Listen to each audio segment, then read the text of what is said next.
வணக்கம். இது பார்த்தீங்கன்னா, ப்ளைவுட்டில செஞ்ச கப்போர்டு. இதுக்கு வந்து மருந்து அடிச்சிட்ருக்காங்க. என்ன மருந்து அப்படின்னா, கரையான் மருந்து. இந்த கப்போர்டுக்கு பேக் சைடு 3 பக்கமுமே அடிக்கிறாங்க. இது வந்து வால்ல ஃபிக்ஸ் பண்ணுற மாதிரி. அதனால் இன் ஃப்யூச்சரில் வந்து கரையான் தொல்லை இருக்கக்கூடாது அப்படிங்கிறதுக்காக முன்கூட்டியே அடிக்கிறாங்க. கரையான் மருந்து வுட்டுக்கு, அப்புறம் பில்டிங்க்கு, அப்புறம் சாயிலுக்குன்னு தனித்தனியாக இருக்குது. நம்ம வுட்டுக்குன்னு சொல்லி வாங்கி அடிக்கணும்.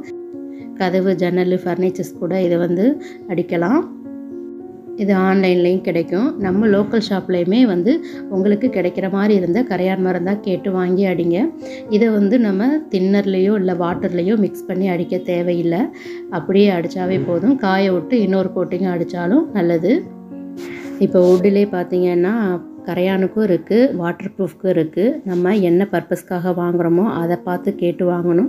சப்போஸ் நம்ம வாட்டர் ப்ரூஃப்காக தான் வாங்குகிறோம் அப்படின்னா மெயின் பர்பஸே அது வந்து தண்ணி பட்டாலும் எதுவும் ஆகாமல் இருக்கிறதுக்காக தான். அதை யூஸ் பண்ணுறப்ப கரையான் அரிப்பை வந்து தடுக்கும் அப்படிங்கிறதெல்லாம் அவங்க சொல்லலை. ஸோ நம்ம என்ன பர்பஸ்க்காக வாங்குகிறோமோ அதை தெளிவாக கேட்டு வாங்கிக்கோங்க. இந்த வீடியோ உங்களுக்கு பயனுள்ளதாக இருந்துச்சு அப்படின்னா ஒரு லைக் பண்ணுங்கள், கமெண்ட் பண்ணுங்கள், சப்ஸ்கிரைப் பண்ணி சப்போர்ட் பண்ணுங்கள். இன்னொரு வீடியோவில் பார்க்கலாம். தேங்க்ஸ் ஃபார் வாட்சிங்.